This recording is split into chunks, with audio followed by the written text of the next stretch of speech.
Hi friends, welcome to movie updates and reviews. మీకోసం అఖండ 2 movie review తీసుకొచ్చాను guys. మన నందమూరి బాలకృష్ణ గారు హీరోగా చేశారు ఈ మూవీలో. ఇది అఖండకి సీక్వెల్ గైస్. మన బోయపాటి సీన్ గారి డైరెక్షన్లో ఈ మూవీ డిసెంబర్ 5th థియేటర్లో రావాల్సింది. పోస్ట్ పోన్ అయ్యి డిసెంబర్ 12th అయితే థియేటర్కి అయితే వచ్చేసింది గైస్. మూవీ చూడడం జరిగింది. మూవీ ఎలా ఉందో ఈ రివ్యూలో తెలుసుకున్నాం గైస్. స్టోరీలోకి వెళ్తే విలన్స్ ప్రజల మీద దేవుడి మీద ఉన్న నమ్మకాన్ని పోగొట్టాలని అయితే ప్లాన్ అయితే వేస్తారు గైస్. అంటే దేవుడు అనేవాడు లేడు, దేవుడు అనేవాడు రాడు, ఇలాంటి కష్టాలు ఉన్న ప్రజల్ని దేవుడు ఆదుకోడు అని విలన్స్ అయితే ఆ నమ్మకాన్ని ప్రజల మీద పెట్టాలని అయితే అనుకుంటారు గైస్. అంటే ప్రజలు ఏడుస్తూ ఉంటే చూడాలని అయితే అనుకుంటారు విలన్స్. అయితే దానికి ఒక ప్లాన్ కూడా ఇస్తారు. ఒక వైరస్ లాంటిది కెమికల్ అయితే ప్రజల్లోకి అయితే వదులుతారు గైస్. వదిలిన తర్వాత మన బాలకృష్ణ గారి డాక్టర్ దానికి మెడిసిన్ కూడా వ్యాక్సిన్ లాంటిది కనిపెడతారు. కనిపెట్టిన తర్వాత ఆ వ్యాక్సిన్ని ప్రజల దాకా పోకుండా ఆపాలని అయితే విలన్స్ అయితే అనుకుంటారు గైస్. మళ్ళీ దాని తర్వాత ఏం జరిగింది, బాలకృష్ణ గారు దాన్ని ఎలా అడ్డుకున్నారు, మళ్ళీ ప్రజల్ని మన సంస్కృతి సాంప్రదాయాల్ని మన ధర్మాలని ఎలా చెప్పారు, వాళ్ళని ఎలా మార్చుకున్నారు, వాళ్ళని ఆ వైరస్ నుంచి ఎలా కాపాడారు ఏంటి అనేది మీరు మూవీ చూసి తెలుసుకోవాలి గైస్. మూవీ మాత్రం నాకైతే నచ్చింది గైస్. మూవీ బాగానే ఉంది. మూవీ ఏంటంటే మంచిగా స్టార్ట్ అవుతుంది, చాలా అంటే హైగా స్టార్ట్ అవుతుంది. గూస్ బంప్ స్టార్టింగే మనకు వచ్చేస్తుంది. ఎందుకంటే బాలకృష్ణ గారి ఎంట్రీ కానివ్వండి, ఆ శివం అనే మ్యూజిక్ తోటి, ఆ తాండవం అనే అఖండ బీజిఎం తోటి బాగా సూపర్గా స్టార్ట్ అవుతుంది మూవీ. వేరే లెవెల్లో స్టార్ట్ అవుతుంది. గూస్ బంప్స్ వచ్చేస్తాయి మనకి అక్కడే టైటిల్ కార్డ్ దగ్గరనే స్టార్ట్ అయిపోతుంది. ఇంకా మనకి స్టోరీలోకి అయితే తీసుకెళ్తూ ఉంటారు. ఇంకా బాలకృష్ణ గారి ఎంట్రీ ఉంటుంది, మళ్ళీ ఇంకా ఫైట్ సీక్వెన్స్, ఇలా స్టోరీ వెళ్తూ ఉంటుంది. డాక్టర్ ది సీన్, మన బాలకృష్ణ గారు డాక్టర్ ది సీన్ వస్తూ ఉంటుంది. ఎమోషనల్గా వర్కౌట్ అయింది. ఇలా స్టోరీ తీసుకెళ్తూ ఉంటారు.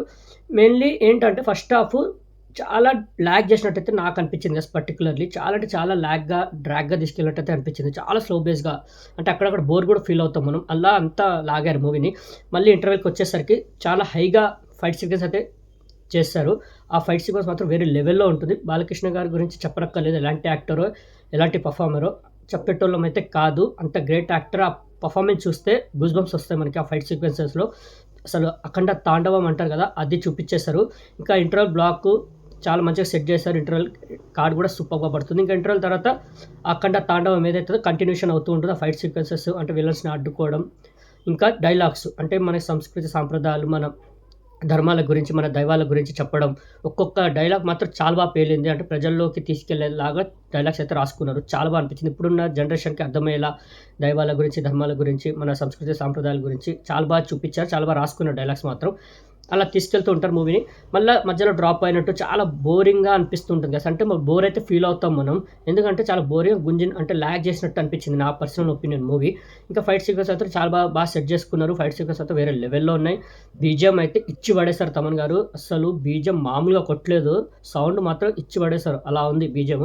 బీజీఎం సూపర్‌గా ఉంది. సాంగ్స్ కూడా ఫస్ట్ సాంగ్ బావుంటుంది. మధ్యలో సాంగ్స్ కూడా బానే ఉంటాయి. ఇంకా మూవీ ఎళ్తూ ఉంటుంది. ఇంకా ఎండింగ్‌కొచ్చేసరికి సూపర్‌గా ఎండ్ చేశారు. మెయిన్‌లీ వీఎఫ్ఎక్స్, మన హనుమాన్‌ది వీఎఫ్ఎక్స్ అయితే ఒకటుంటుంది. హనుమాన్‌జీది సూపర్‌గా ఉంటుంది. అసలు వేరే లెవెల్‌లో ఉంటుంది. ఇంకా శివుడి క్యారెక్టర్‌లో ఒక పాత్ర అయితే ఒకతను చేశారు. చాలా చేశారు. ఆ శివుడి పాత్ర వచ్చినప్పుడైతే సూపర్‌గా అనిపించింది. నాకైతే లిటరల్లీ గూస్ బంప్స్ వచ్చాయి. ఇంకోటి మెయిన్‌లీ నాకు కనెక్ట్ అయిందంటే తల్లి పాత్ర, మదర్ రోల్ సూపర్‌గా అనిపించింది. ఆ ఎమోషన్ వర్కౌట్ అయింది. ఒక సీన్ అయితే ఉంటుంది. అక్కడైతే చాలా ఎమోషనల్ ఫీల్ అయ్యాను నేను. ఆ సీన్ అయితే హైలైట్ మూవీకి. చాలా అనిపించింది నాకు. అక్కడ పర్ఫార్మెన్స్ మాత్రం చాలా అనిపించింది. మన బాలయ్య బాబు గారిది గానివ్వండి, ఆ శివుడి పాత్రలో చేసిన అతనిది గానివ్వండి, మదర్ రోల్ చేసిన అతనిది గానివ్వండి, చాలా అనిపించింది. ఇంకా మూవీ అయితే ఇక లాస్ట్‌కొచ్చేసరికి ఇక శివ తాండవం అంటారు కదా, అల్లా పర్ఫార్మెన్స్ ఇచ్చేశారు.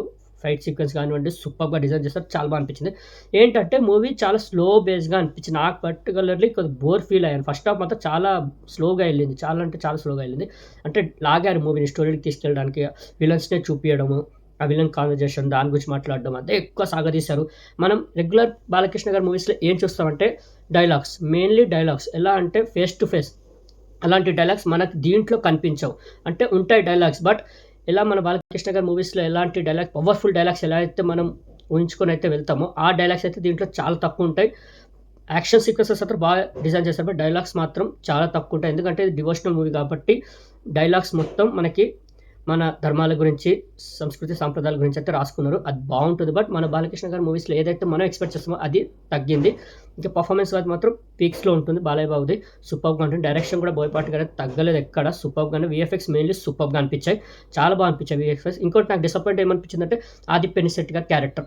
అసలు అనవసరం అనిపించింది. అసలు ఆ క్యారెక్టర్ ఎందుకు ఒప్పుకున్నారా? ఆ క్యారెక్టర్ ఎవరున్నా ఓకే అనిపించేలా ఉంది. ఎందుకంటే అంత పెద్ద స్కోప్ ఏం లేదు. నేను మెయిన్ విలన్ ఆది పెనిశెట్టి గారే ఉంటారనుకున్నాను. బట్ ఆ క్యారెక్టర్‌ని ఎందుకు అలా డిజైన్ చేస్తారో నాకు అర్థం కాలేదు. అంటే నాకు నచ్చలేదు పర్సనల్లీ. చాలా మంచి యాక్టర్ ఆది పినిశెట్టి గారు.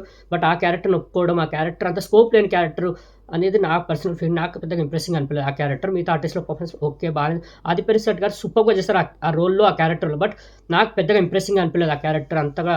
అంటే ఇంకా హైలో ఉంటుంది. మెయిన్ విలన్ రోల్ ఇంకా తోపుంటుందని నేను ఎక్స్‌పెక్ట్ చేశాను. బట్ అంత ఏం లేదు క్యారెక్టర్‌లో.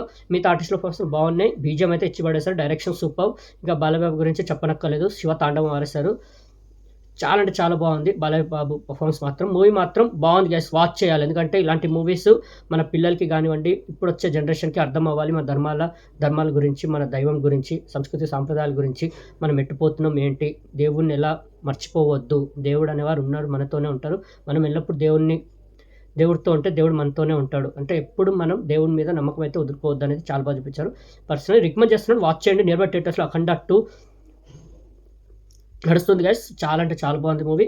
అంటే కొద్దిగా స్లో బేస్‌గా ఉంటుంది. అది తప్ప మూవీ అయితే డిస్కరేజ్ అయితే చేయదు. బాగుంటుంది మూవీ. తెలుసు కదా బాలయ్యబాబు మూవీస్ ఎలా ఉంటాయో, ఆ రేంజ్‌లో అయితే ఉంటాయి. బట్ డైలాగ్స్ మాత్రం కొద్దిగా తక్కువ అనిపించాయి మూవీస్‌లో. అది తప్ప మూవీలో ఏం లేదు. ఇంకా కొద్దిగా స్లో బేస్‌గా, బోరింగ్‌గా కొద్దిగా అనిపిస్తుంది ఫస్ట్ హాఫ్. సెకండ్ హాఫ్ మాత్రం ఇక శివతాండవమే అలా ఉంటుంది. ఓకే. ఈ మూవీకి నేచర్ రేటింగ్ అయితే 5కి 3.5 నాకైతే బాగానే నచ్చింది గైస్ మూవీ. మంచిగుంది. ఓకే. అఖండ 2 మూవీ రివ్యూ మీకు నచ్చిందని అనుకుంటున్నాను గైస్. మరిన్ని మూవీ అప్డేట్స్ కోసం అండ్ రివ్యూస్ కోసం please like, share, subscribe movie updates and reviews guys. జై బాలయ్య. Thank you.